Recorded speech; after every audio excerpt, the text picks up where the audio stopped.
The war was over. After 3 long years of fighting the blue-skinned aliens called Ricari, humans had somehow won. Not because they were stronger or had better ships. They won because they were clever and worked together in ways the Ricari did not expect. Lily Morgan stood at attention in the small military outpost. She was a staff sergeant in the Earth Defense Force. Her dark hair was cut short and her uniform was clean and pressed. She had fought in many battles and earned many medals. Now she waited with 20 other soldiers who had been chosen for a special mission. "At ease," said Commander Patel as she walked into the room. "You are the best we have. That's why you're here." Lily relaxed her stance but kept her eyes forward. "The peace treaty with the Ricari includes something special," Patel continued. "Each of you will travel to the Ricari homeworld. There, you will choose one of their royal family members to bring back to Earth. They call it a diplomatic liaison. We call it making sure they don't try to attack us again." Murmurs spread through the room. Lily stayed quiet. She had heard rumors about this mission, but she hadn't believed them until now. "This is a great honor," Patel said. "The Ricari respect strength above all else. Their royal family has many members. Choose wisely." 2 weeks later, Lily found herself on a massive ship heading toward Kelthora, the Ricari homeworld. She spent the journey studying their culture and language. The Ricari were warriors. They valued physical power and fighting skill. Their skin was blue and they were usually much taller than humans. When the ship landed, Lily and the other soldiers were taken to a grand hall made of black stone. Hundreds of Ricari nobles lined the walls, watching the humans with glowing yellow eyes. High Commander Zorthex, a massive Ricari with deep blue skin covered in battle scars, stepped forward. "Humans," he said in a deep voice, "you have earned the right to claim a diplomatic liaison from our royal house. Choose with care. The strength of your chosen one will reflect on you." One by one, the human soldiers made their choices. Most picked tall, strong-looking Ricari with impressive armor and many battle marks. These aliens stood at least 7 feet tall, with muscles that seemed impossibly large. When it was Lily's turn, she walked slowly along the line of remaining nobles. She noticed how they puffed up their chests and flexed their arms as she passed. Then in the far corner, she saw someone different. This Ricari was smaller than the others, barely taller than Lily herself. Her skin was a pale blue, almost white. She had no battle scars. She stood straight but seemed to be trying not to be noticed. Lily stopped in front of her. "What is your name?" she asked. "I am Princess Niravex," the small Ricari answered. Her voice was soft but clear. High Commander Zorthex moved quickly to Lily's side. "This one is not a worthy choice, human. Her life force is weak. She brings shame to the royal bloodline. Choose another." Lily saw the flash of hurt in Nira's violet eyes. Those eyes were different from the yellow ones of the other Ricari, and in them Lily saw something familiar, determination hidden beneath fear. It reminded Lily of herself before the military had made her strong. "I have made my choice," Lily said firmly. "I choose Princess Niravex." Gasps and whispers filled the hall. The other Ricari moved away from Nira as if being near her might bring bad luck. "Are you certain?" Zorthex asked. "This reflects on your own strength, human." "I am certain," Lily replied, meeting his yellow eyes without flinching. Nira looked at Lily with surprise and confusion. No one had ever chosen her for anything. She had always been the last, the weakest, the one to be ignored. As they prepared to leave the hall, a tall Ricari noble stepped in their path. "You shame us by taking this weak one," he said to Lily. "She will be useless to you." Lily stood her ground. "That's for me to decide." Back on the human ship, Lily showed Nira to the quarters they would share for the journey back to Earth. The room was small but comfortable, with 2 beds and a small sitting area. "Why did you choose me?" Nira asked when they were alone. "The others are stronger, more respected. I am nothing among my people." Lily sat down across from the alien princess. "I saw something in you that reminded me of myself," she said. Before I joined the military, I was always underestimated. People thought I was too small, too weak. But it's not always about how strong you look. It's about what's inside. Nira touched the pale markings on her blue skin, royal symbols that seemed faded compared to those of her relatives. My blood is thin, she said sadly. I was born wrong. My kind values strength above all else, and I have none. There are many kinds of strength, Lily replied. Maybe yours just hasn't shown itself yet. That night, as Nira slept, Lily noticed something strange. The royal markings on Nira's skin seemed to pulse with a faint violet light. It happened just for a moment, then faded. Lily wondered if she had imagined it. In the days that followed, Lily and Nira got to know each other. Lily taught Nira about Earth and human customs. Nira told Lily about growing up as the weakest child in a warrior culture. My mother died when I was born, Nira explained. They said she was weak too. My father barely acknowledges me. I was raised by servants. Lily felt angry hearing this, but she kept her voice calm. On Earth, you'll be judged differently. We don't all value the same things. Other humans on the ship avoided them. Some laughed behind their backs. You could have had any of them, and you picked the runt, one soldier said to Lily in the mess. Lily just shrugged. I know what I'm doing. A Ricari general who was traveling with them as part of the diplomatic mission cornered Lily one day. You've chosen poorly, human, he sneered. That runt will bring you no honor. Lily smiled tightly. We'll see. On the 5th day of their journey, the ship's alarm suddenly blared. Lily jumped from her bed and grabbed her uniform. What's happening? Nira asked, her violet eyes wide with fear. I don't know. Stay here until I find out. Lily ran to the command center. The captain's face was grim. We're under attack, he said. Fricari ships, but not from the official fleet. Some kind of rebel faction. They hit our engines. We're trying to reach the nearest planet for emergency landing. The ship shook violently. Lily braced herself against the wall. How can I help? She asked. Get back to your quarters and prepare for evacuation, the captain ordered. Get your Ricari ready too. We may need to abandon ship. When Lily returned to their room, Nira was already dressed. We're under attack, Lily explained quickly. We need to be ready to evacuate. Another explosion rocked the ship, stronger than before. The lights flickered and went out. Emergency lighting bathed the room in red. We need to go now, Lily said, grabbing an emergency pack from under her bed. Stay close to me. They joined the crowd of humans and Ricari rushing toward the escape pods. Smoke filled the corridors. Another blast hit the ship and part of the ceiling collapsed ahead of them, cutting off their path. This way, Lily said, pulling Nira down a side corridor. There's another way to the escape pods. As they ran, Lily noticed something strange. Nira's royal markings were glowing again, pulsing with violet light. The small princess didn't seem to notice, her focus entirely on following Lily through the damaged ship. They reached the secondary escape pod bay, just as another explosion tore through the ship. A piece of metal debris broke loose from the ceiling, falling directly toward them. Lily pushed Nira into the nearest escape pod and tried to jump in after her. But she wasn't fast enough. The debris struck her shoulder and head, knocking her to the floor. Nira crawled back out and dragged Lily into the pod. With shaking hands, she hit the launch button. The pod sealed and shot away from the dying ship as they tumbled through space. Nira looked down at the unconscious human who had chosen her when no one else would. Blood trickled from a wound on Lily's head. Her breathing was shallow. Please don't die, Nira whispered. I don't know how to help you. The escape pod's systems beeped, indicating they were on course for a nearby planet. Nira strapped Lily securely into the crash seat and then strapped herself in beside her. As the pod entered the planet's atmosphere, Nira reached out and took Lily's hand. For just a moment, the violet glow of her markings seemed to spread, touching Lily's skin with a faint light. Then the pod hit the planet's surface and everything went black. Nira opened her eyes slowly.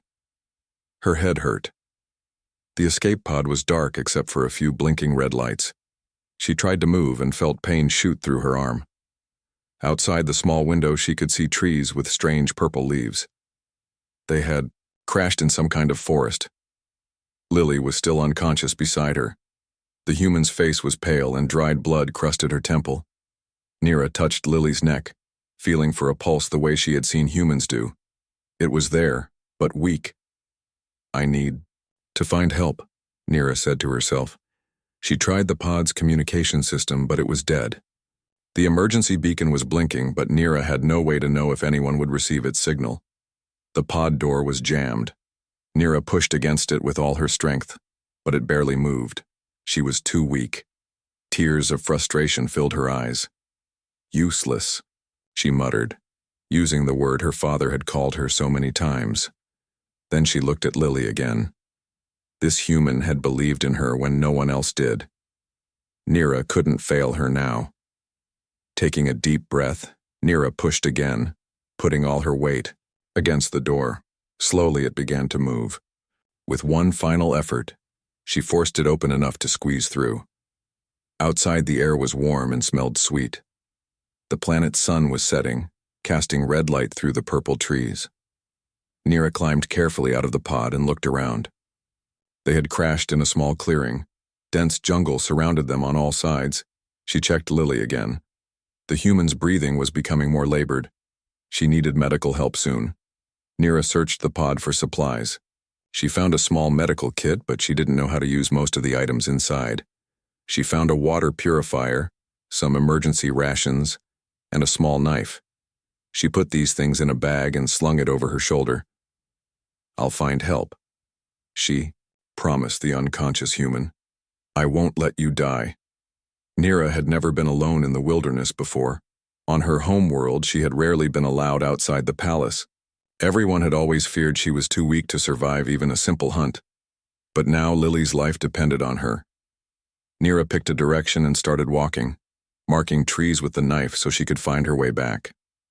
The jungle grew darker as the sun set. Strange sounds came from the undergrowth. Nira jumped at every noise, but she kept moving.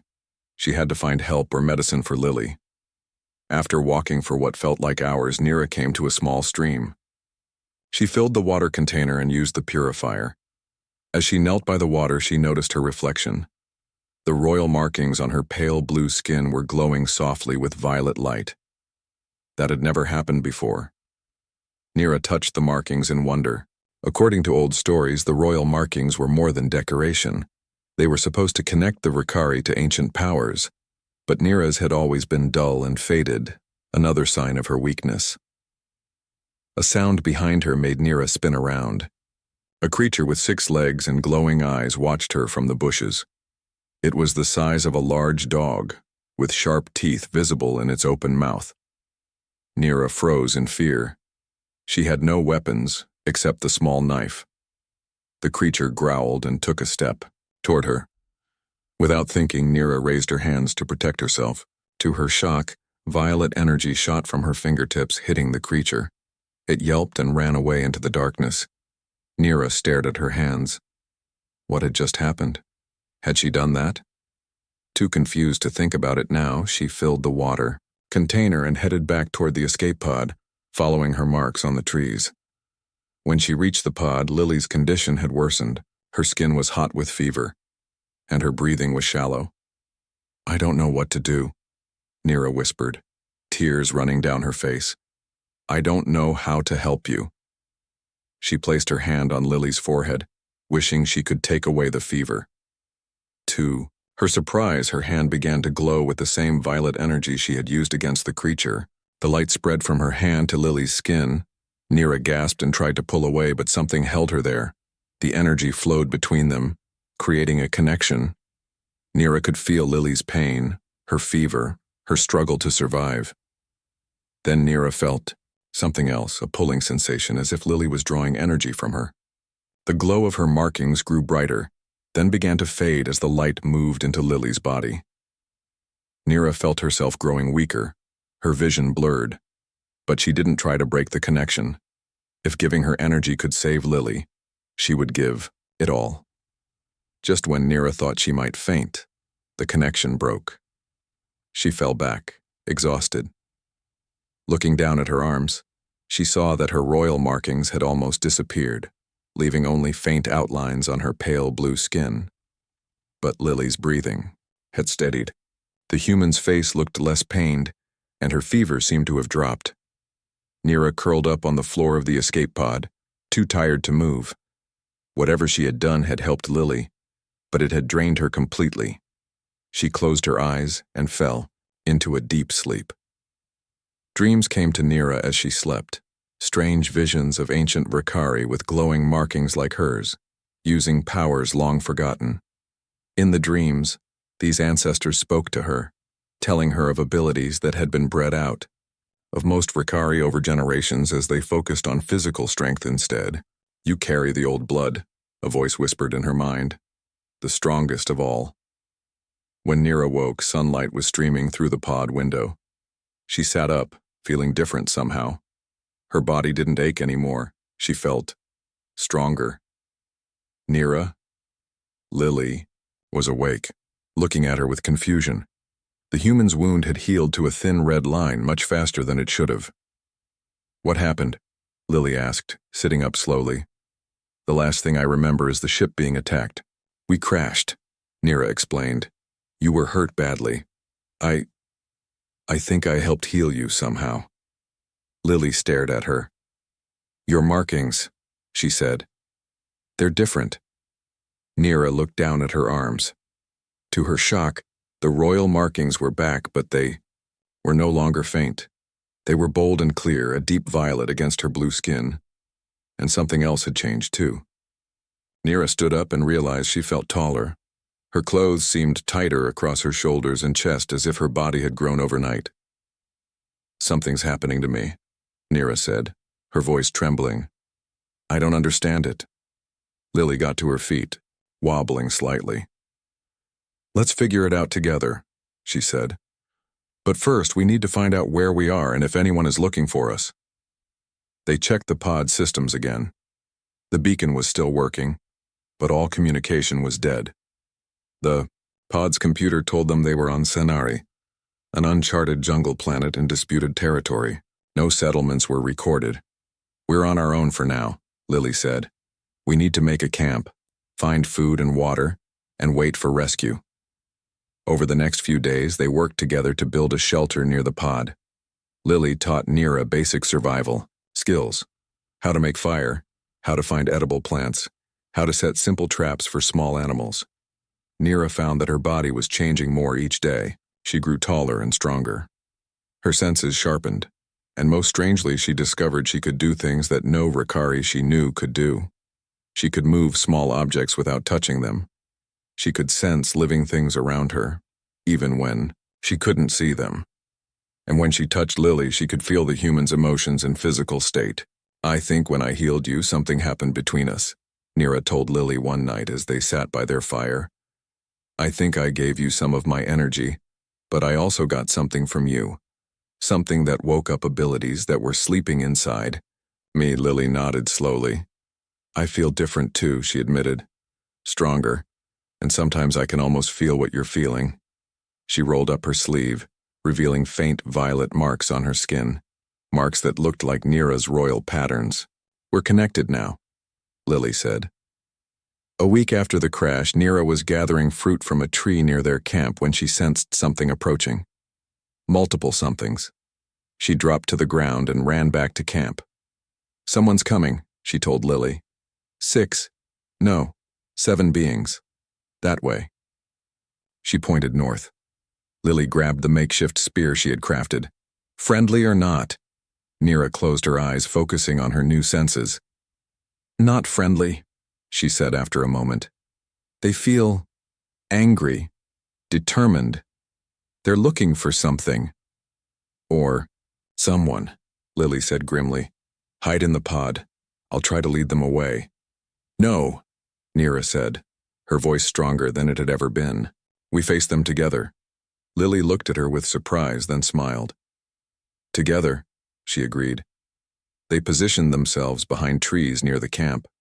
Soon they heard footsteps. 7 Rakari in dark armor moved into the clearing. They were not from the official military, They wore the symbols of a separatist faction that opposed peace with humans. The energy signature came from here, one of them said, looking at a device in his hand. Search the area. Nira felt anger rising in her.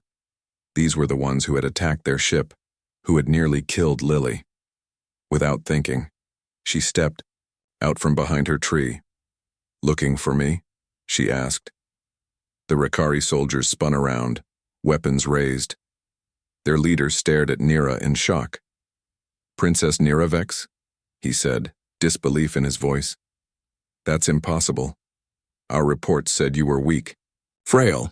Nira stood tall, her markings glowing with violet light.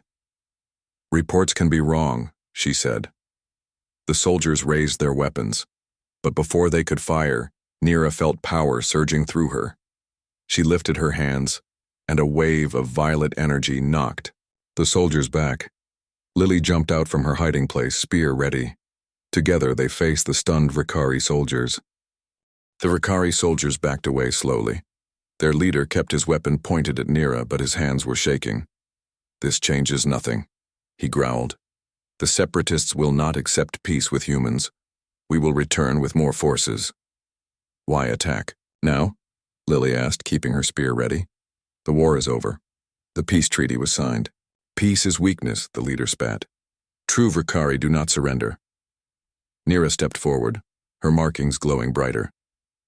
Leave now, she said, her voice calm but firm. Tell your leaders that attacking us would be a mistake.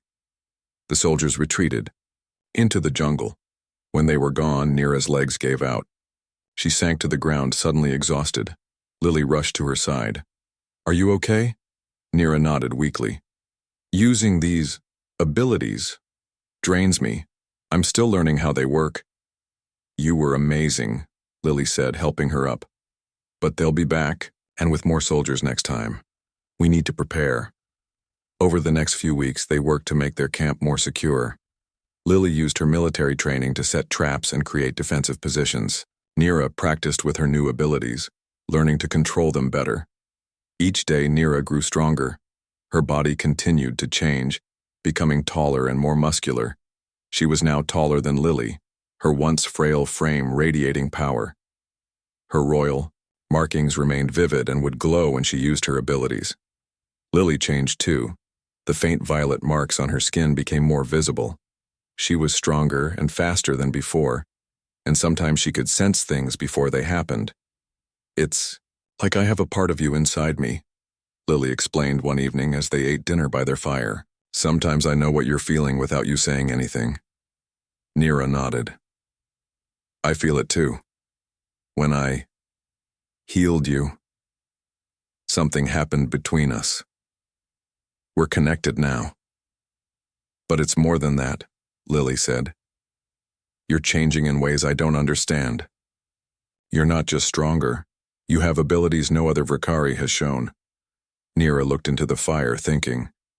In my dreams, I see ancient Ricari with powers like mine.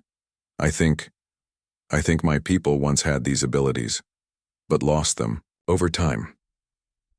Why would they lose such useful powers? Lily asked. Maybe they didn't lose them, Nira said slowly. Maybe they were suppressed. The ruling families have controlled breeding for generations, selecting for physical strength and fighting skill. She touched her royal markings. My line was considered weak because we didn't produce the biggest, strongest warriors. But what if we carried something else, something the rulers feared? Before Lily could respond, a distant sound caught their attention, the rumble of engines. Ships, Lily said, jumping to her feet, coming this way. They doused their fire and hid in the trees near their camp. Soon a large Ricari shuttle landed in the clearing. 20 soldiers disembarked, led by a commander in ornate armor. Find the princess and the human, the commander ordered. The energy readings are stronger than before. They must be captured alive. Lily and Nira exchanged glances. They were outnumbered. We should run, Lily whispered. We can lose them in the jungle. Nira shook her head. No, I'm tired of running. I've been running all my life. She stood up, her markings beginning to glow. Lily grabbed her arm. There are too many, she hissed. We need a plan. Nira hesitated, then nodded. They retreated deeper into the jungle, moving quietly the way Lily had taught her. We need to find out why they want us so badly, Lily said when they were far enough away. It's not just about the peace treaty. They're specifically tracking you, or your energy signature. There's something in this jungle, Nira said suddenly. I can feel it. It's been calling to me in my dreams. She turned and started walking, with purpose, following a feeling she couldn't explain. Lily followed, keeping watch behind them. After an hour of walking, they came to a cliff face covered in vines. Nira pushed the vines aside, revealing a small opening. In here, she said, ducking inside. The opening led to a tunnel that sloped downward. As they walked, bioluminescent fungi on the walls provided soft light. The tunnel eventually opened into a large cave. In the center of the cave stood a tall crystal structure. It glowed with the same violet light as Nira's markings. The crystal was covered in ancient Ricari writing. What is this place? Lily whispered, staring at the crystal. Nira approached it slowly. It's an artifact from the ancient days of my people, she said, though she wasn't sure how she knew this. Before we became obsessed with physical strength and conquest. She reached out and touched the crystal. Immediately it flared with brilliant light. Images flooded Nira's mind, visions of ancient Ricari with glowing markings, using powers of the mind rather than physical strength. She saw how, over generations, those with these powers were marginalized, their abilities bred out of the population as rulers focused on creating stronger warriors. They feared us, Nira whispered, her eyes glowing with the crystal's light. Those with the old powers could not be controlled through force. So they were eliminated, generation by generation, until only a few bloodlines carried the dormant abilities. The light faded and Nira stepped back from the crystal. My bloodline, she said, turning to Lily. We were kept alive because of our royal status, but marginalized, called weak because our strength was of a different kind. And now your powers have awakened, Lily said. But how? Nira looked at the faint violet marks on Lily's skin. You, she said. Something in your human biology acted as a catalyst when we formed our connection. It woke up what was sleeping inside me. A noise at the tunnel entrance made them both turn. The Ricari soldiers had found them. Step away from the artifact, the commander ordered, entering the cave with 10 soldiers behind him. Nira didn't move. Why do you want me? She asked. What are you afraid of? The commander's yellow eyes narrowed. The old powers died for a reason. They made our people soft, contemplative, weak. True strength comes from conquest, from dominance. You're afraid, Nira said, understanding dawning. The separatists fear that if others like me awaken, you'll lose control. Enough talk, the commander snapped. He nodded to his soldiers. Take them. The soldiers advanced. Lily raised her spear, ready to fight. But Nira had another idea. She turned and placed both hands on the crystal. Power surged through her, stronger than ever before. The cave filled with violet light. Nira felt the crystal's energy flowing into her, filling her with knowledge and power that had been lost to her people for generations. She understood now what she was, what she could become. With a thought, she created a shield of energy around herself and Lily. The soldiers' weapons fired, but the energy bolts dissipated against the shield. You cannot stop what has already begun, Nira said, her voice resonating with power. The old ways are returning. With a gesture, she sent a wave of force that pushed the soldiers back toward the tunnel. They scrambled to their feet and retreated, fear in their eyes. Only the commander remained, his weapon still raised. You are an abomination, he hissed. The council will never allow your kind to rise again. The council doesn't control me anymore, Nira replied. And soon they won't control my people either. The commander fired his weapon. Nira deflected the bolt with a wave of her hand, sending it back toward him. It struck his shoulder, and he fell with a cry of pain. Lily moved quickly, disarming the wounded commander and binding his hands with a strip of cloth. We need information, she said to Nira. He can tell us what's happening off-planet, why the separatists are so active now. Nira nodded, though she was finding it hard to focus. The power from the crystal was still flowing through her, changing her. She could feel her body adapting, evolving to channel the ancient abilities. "The war has resumed," the commander said, his voice filled with pain and hatred. "Your peace treaty means nothing. The separatists have gained support. Even now, our forces attack human outposts." "How many ships do you have on this planet?" Lily demanded. "Just the shuttle," he answered. "We were sent to investigate the energy readings and capture the source." Nira closed her eyes, focusing her new senses.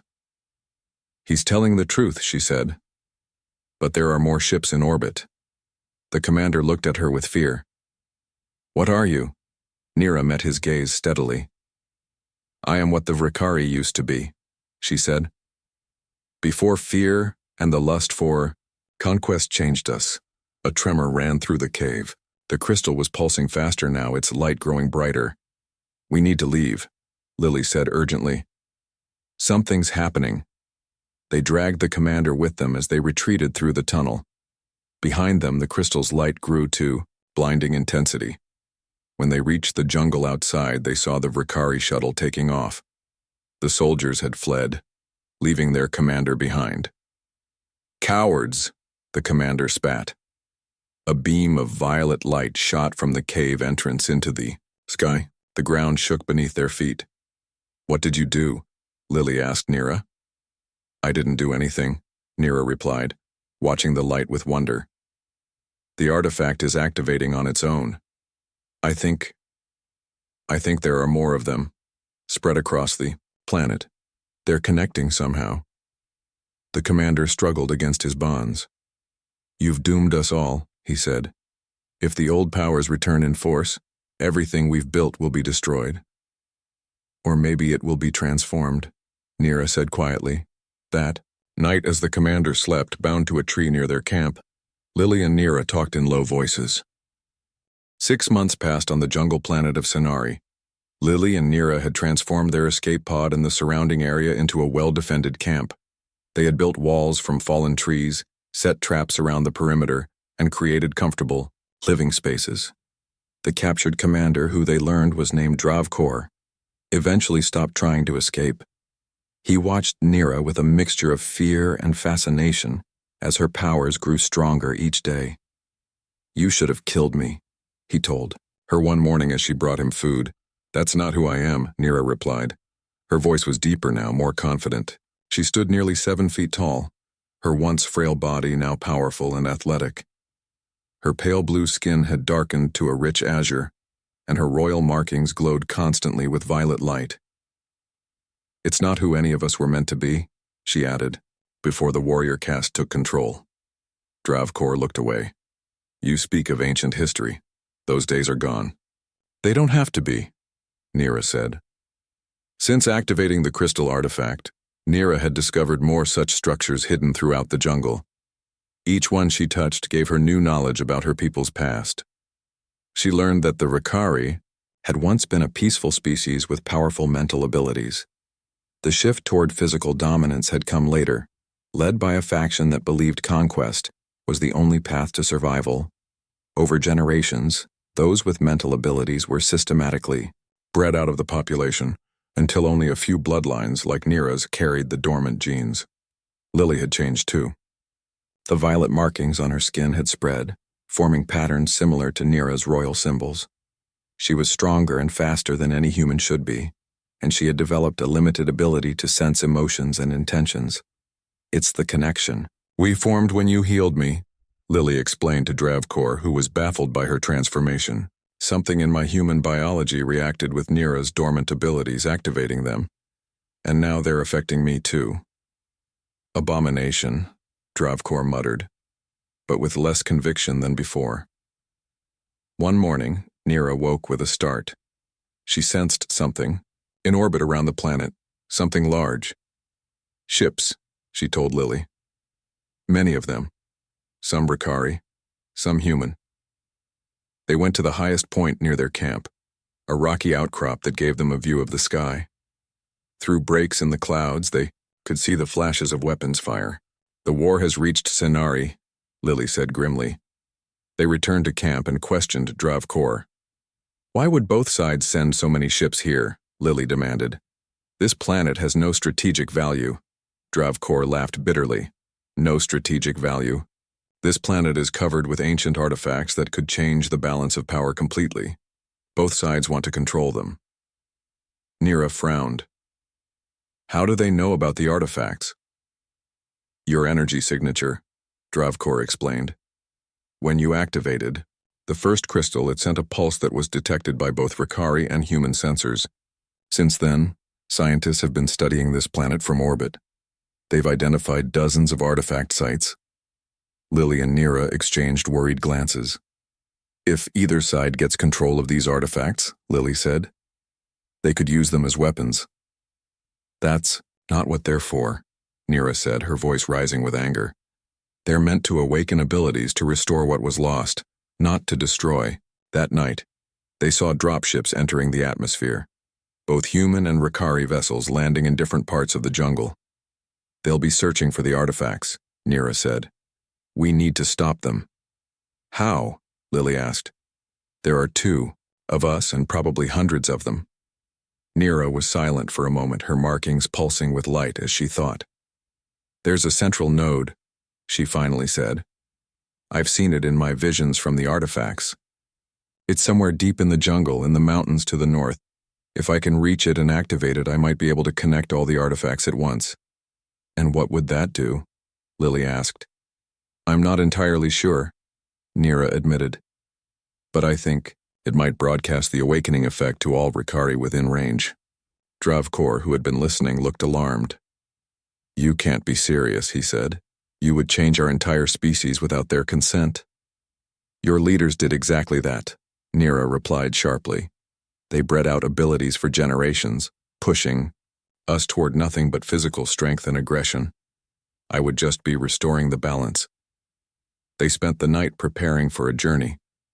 They would need to travel through dense jungle, avoiding both human and Ricari patrols to reach the mountains where Nira believed the central node was hidden. In the morning, Lily made a difficult decision. "We're taking you with us," she told, Dravkor cutting his bonds.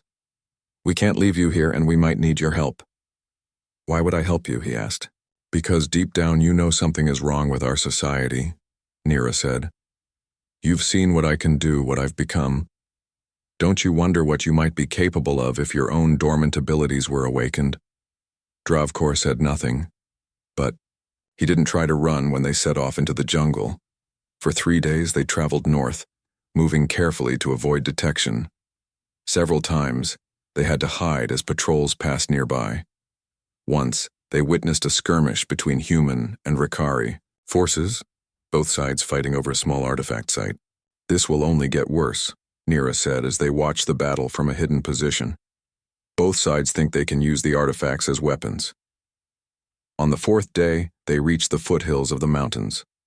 The jungle thinned, giving way to rocky slopes and narrow valleys. "The central node is close," Nira said. "I can feel it calling to me." But reaching it wouldn't be easy. Both human and Ricari forces had established bases in the area, and patrols were frequent. They waited until night, then began their ascent up a steep, rocky path that Nira sensed would lead them to the central node.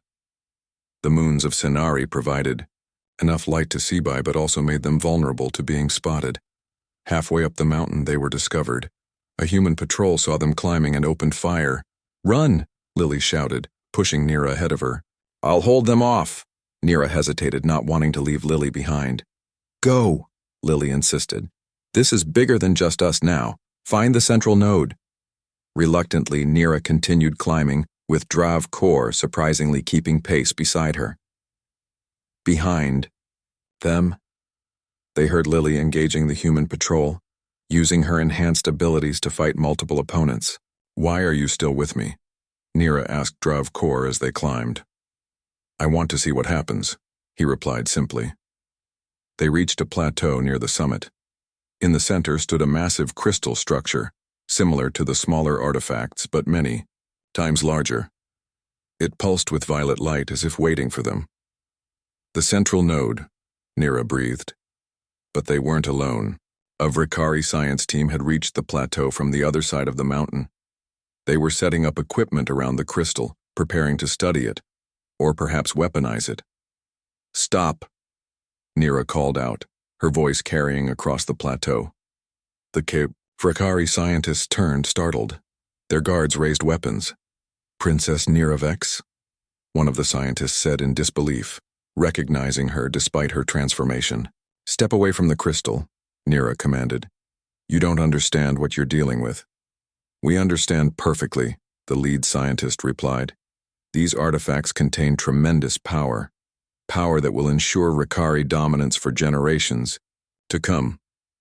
"That's not what they're for," Nira said, walking forward despite the weapons pointed at her. "They're meant to restore what was lost, not create new weapons." The guards opened fire. Nira raised a hand, creating a shield of energy that absorbed the blasts. With her other hand, she sent a wave of force that knocked the guards off their feet. Dravkor, to her surprise, rushed forward and tackled one of the guards who was getting back up. "Go," he shouted to Nira. "I'll hold them." Nira ran for the crystal. The scientist tried to block her, but she pushed past them with her enhanced strength. She reached the crystal and placed both hands on its smooth surface. Immediately, energy surged through her. The crystal blazed with light, connecting to her mind, showing her visions of the past and possibilities for the future. She saw how the artifacts had been created long ago by Vrikari elders who foresaw the rise of the warrior caste. They had hidden the technology across many worlds, hoping that someday the balance would be restored. Nira understood now what she needed to do. She focused her mind, channeling her power into the crystal, using it to connect to all the other artifacts on the planet. But something was wrong. The connection was incomplete. She needed more strength, more power than she alone possessed. Then she felt a familiar presence. Lily had reached the plateau, fighting her way past both the human patrol and the Vrikari guards. Though wounded and exhausted, she pushed through to Nira's side. "Together," Lily said, placing her hands beside Nira's on the crystal. Their connection, formed months ago in the escape pod, flared to life with new intensity. The violet markings on both their skins blazed with light. Energy flowed between them, amplified by their bond, and into the crystal. The central node pulsed once, twice, then sent a beam of light straight up into the sky. Similar beams shot up from all over the planet as every artifact activated simultaneously. In orbit, both human and Vrikari ships recorded the phenomenon. On the surface, every Vrikari within range felt a strange sensation as dormant genes stirred to life. Dravkor fell to his knees, his yellow eyes widening as he felt something awakening inside him. The diplomatic vessel landed smoothly on the plateau. Nira, Lily, and Dravkor stood side by side, watching as the main hatch opened. First to emerge was Admiral Kate Bennett of the Earth Defense Force, her uniform crisp despite the humidity of Senari. Behind her came High Commander Zorthex, the same Vrikari who had tried to discourage Lily from choosing Nira all those months ago. His yellow eyes widened when he saw Nira. "Impossible," he muttered. Nira stepped forward, standing tall and proud. She was no longer the small, pale princess he had dismissed. Now she stood nearly as tall as him, her body strong, her royal markings glowing with violet light. "Hello, High Commander," she said, her voice calm and confident. "You seem surprised to see me." Zorthex regained his composure quickly. "Princess Nira Vex, you have changed since the selection ceremony." "Many things have changed," Nira replied, "and more will change soon." Admiral Bennett cleared her throat. "Staff Sergeant Morgan," she said, addressing Lily with a nod. "We thought you were dead. All survivors from the Constellation attack were accounted for except you and the princess." "We've been busy," Lily said with a small smile. More people emerged from the ship, human scientists, Vrikari nobles, and military officers from both sides. They all stared at Nira with a mixture of fear, awe, and curiosity. "Perhaps we should talk inside," Admiral Bennett suggested, gesturing to their ship. "We have much to discuss." Inside the diplomatic vessel's conference room, Nira and Lily explained everything that had happened since the crash, how Nira's dormant abilities had awakened, how they had discovered the artifacts, and what they had learned about Ricari history. The pulse from the central node has affected Ricari throughout known space, a human scientist said, showing holographic data. We're seeing genetic activation on a massive scale. It's chaos, Zorthex growled. Warriors developing abilities they can't control. The chain of command breaking down as those once considered weak suddenly manifest powers greater than their superiors. Not chaos, Nira corrected. Evolution. My people are becoming what they were always meant to be, a balance of physical and mental strength. And what gives you the right to make this decision for an entire species? Of Ricari Noble demanded. What gave your ancestors the right to breed these abilities out of us? Nira countered. For generations, the warrior caste has controlled Ricari. Evolution, selecting for physical strength and aggression. I've merely restored the balance. The room fell silent as everyone considered her words. Finally, Admiral Bennett spoke. Whatever the ethics of what's happened, we can't undo it. The question now is what comes next. The peace treaty between our peoples was already on shaky ground. Now this is an opportunity, Lily said firmly. Nira has shown that humans and Ricari can form connections that benefit both species. Our biology somehow catalyzed the activation of dormant Ricari abilities. Maybe we're meant to work together, not fight each other. Zorthex laughed harshly. A pretty sentiment, but the Separatists will never accept it. They see humans as a threat to be eliminated. The Separatists are afraid, Nira said. They fear change, fear losing the power they have held for so long. But change is coming whether they accept it or not. She stood and walked to the center of the room, her markings glowing brighter. I propose a new peace treaty, she said, one based on mutual growth and understanding, not just military deterrence. Humans and Ricari working together to explore what these new abilities mean for both our species.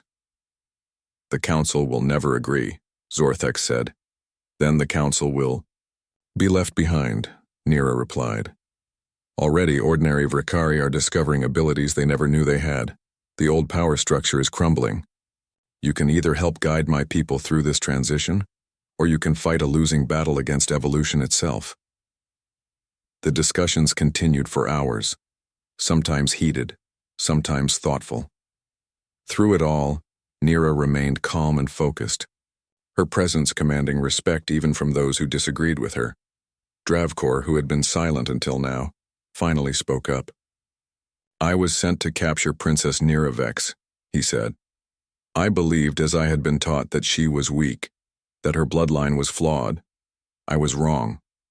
What she has awakened in me, in all of us, is not weakness.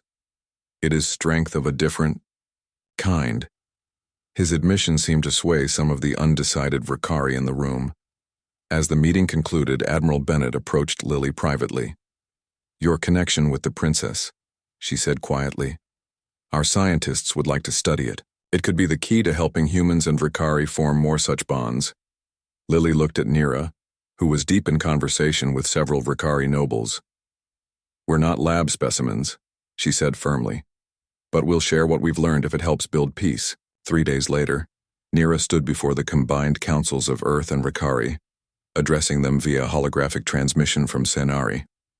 The central node pulsed behind her, a reminder of the power she now wielded. For too long, my people have been defined by conflict, she said, her voice carrying to council chambers on multiple worlds. We became warriors because we believed it was the only way to survive. But our ancestors knew there was another path, one of balance between physical might and mental ability. She gestured to Lily, who stood beside her. Through my connection with this human, I have discovered what we can become when we embrace all aspects of our nature. The artifacts of Senari weren't weapons. They were a safeguard created by our ancestors to ensure that if we ever lost our way, we could find it again. The counselors listened in silence, some hostile, others curious. The awakening has begun, Nira continued. All across Ricari space, our people are discovering abilities long suppressed. This is not a weapon to be used against humans or anyone else. It is a gift, meant to restore balance and open new possibilities for cooperation and growth. And if we reject your vision? A Ricari counselor asked. If we choose to continue as we have been? You cannot stop evolution, Nira replied simply. You can only choose whether to guide it or be left behind by it. She extended her hand, and a sphere of violet energy formed above her palm, a demonstration of the abilities now spreading throughout the Ricari population. I invite you all to join me on Senari, she said, to learn what these abilities truly mean and how they can be used not for war, but for creation and understanding. In the days that followed, Ricari from across known space began arriving on Senari. Most were ordinary citizens, drawn by stories of the princess who had awakened lost abilities in their kind. Some were scientists or scholars eager to study the artifacts. A few were military officers, sent to assess the potential threat or advantage. Nira welcomed them all, establishing a settlement near the central node where Ricari could learn to control their emerging abilities. Lily worked alongside her, helping to bridge the gap between human and Ricari understanding. Human representatives came too, cautious but curious. The scientists among them were particularly interested in the connection between Lily and Nira, studying how human biology had somehow catalyzed the activation of dormant Ricari genes. Not everyone embraced the changes. The separatists, led by hardline warriors who saw the mental abilities as a threat to their power, launched attacks against the Senari settlement, but their efforts were hampered by defections from their own ranks as more of Ricari experienced the awakening. 6 months after the activation of the central node, Nira stood on the balcony of the new Harmony Center, looking out over the settlement that had grown around it. What had begun as a few tents was now a thriving community of thousands, with buildings that blended Ricari and human architectural styles. Lily joined her, leaning on the railing beside her. The violet markings on Lily's skin had stabilized, forming permanent patterns that matched Nira's royal symbols. Their connection had grown stronger over time, allowing them to sense each other's emotions and sometimes even share thoughts. The council is arriving tomorrow, Lily said. All of them, even the hardliners who opposed us. Nira nodded. They've realized they can't stop what's happening. Now they want to control it. Will you let them? No, Nira said with a small smile. But I'll let them think they have a say. Change comes easier when people believe it's partly their idea. She looked out at the settlement again, pride filling her. Ricari children played in the central plaza, some showing early signs of mental abilities as they moved small objects with their minds. Human scientists worked alongside Ricari scholars, studying the artifacts and the changes they had triggered. Did you ever imagine this? Lily asked, gesturing at the thriving community. When you were the overlooked princess, did you ever think you'd lead something like this? Nira was quiet for a moment, remembering the small, pale, frightened princess she had been. No, she admitted. I spent my life being told I was weak, that I brought shame to my bloodline. I believed it. Until you. I just saw what was already there, Lily said, taking Nira's hand. The matching patterns on their skin glowed brightly where they touched. You saw potential when everyone else saw weakness, Nira said. You chose me when no one else would. Everything that's happened since, the crash, the awakening, all of it, began with that choice.